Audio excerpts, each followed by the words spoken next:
Assalamualaikum warahmatullahi wabarakatuh. Selamat pagi anak-anak. Apa kabar hari ini? Semoga kalian sehat selalu ya dan terus semangat. Hari ini kita akan belajar tentang keterampilan membaca. Let's go. Apa itu membaca? Membaca adalah suatu kegiatan atau proses kognitif yang berupaya untuk menemukan berbagai informasi yang terdapat dalam tulisan.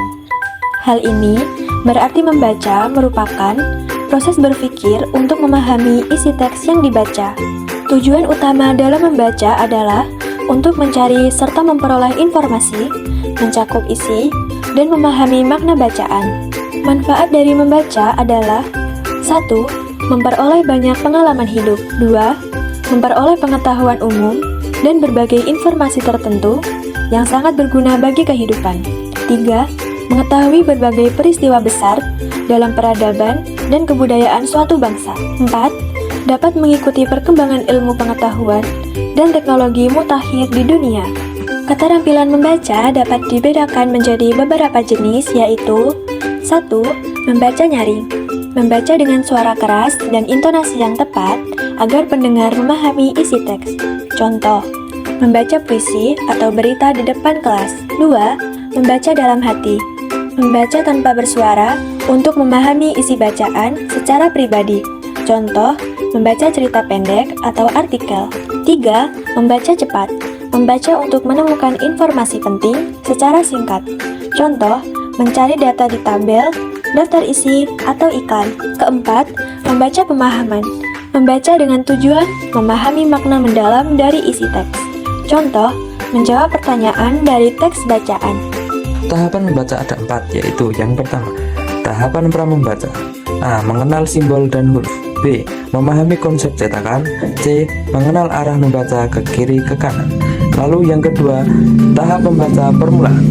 A. Mengenal huruf vokal dan konsonan. B. Membaca suku kata dan kata sederhana. C. Membaca kalimat pendek. Tujuan membaca permulaan peserta didik dapat merubah dan melafalkan huruf-huruf menjadi bunyi yang bermakna dan menangkap isi bacaan dengan baik dan benar.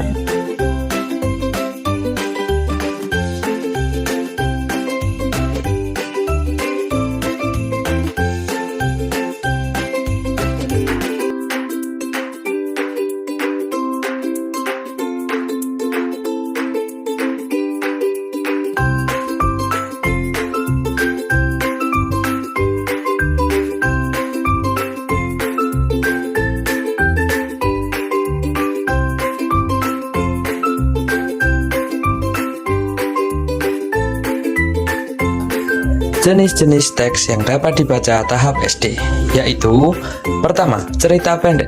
Yang kedua, puisi anak. Ketiga, cerita rakyat. Dan keempat, teks deskripsi. Kelima, pantun. Keenam, narasi kompleks. Ketujuh, teks ekspansi. Dan kedelapan, artikel sederhana. Kesimpulannya, keterampilan membaca adalah kemampuan esensial yang memungkinkan seseorang memahami makna tulisan, menyerap informasi, dan memperoleh pengetahuan untuk kemajuan pendidikan, pengembangan diri, dan keberhasilan dalam berbagai aspek kehidupan. Membaca tidak hanya sebuah proses yang menghubungkan huruf, simbol, dan kata yang diungkapkan melalui kalimat. Membaca timbul dari keinginan diri sendiri, dan dari seringnya kita membaca akan mendapatkan informasi yang lebih luas lagi. Dengan keterampilan membaca, kalian bisa membaca dan memahami setiap kalimat yang ada. Terima kasih sudah belajar bersama Bapak Guru hari ini. Tetap semangat ya anak-anak. Sampai jumpa di pelajaran Bahasa Indonesia selanjutnya.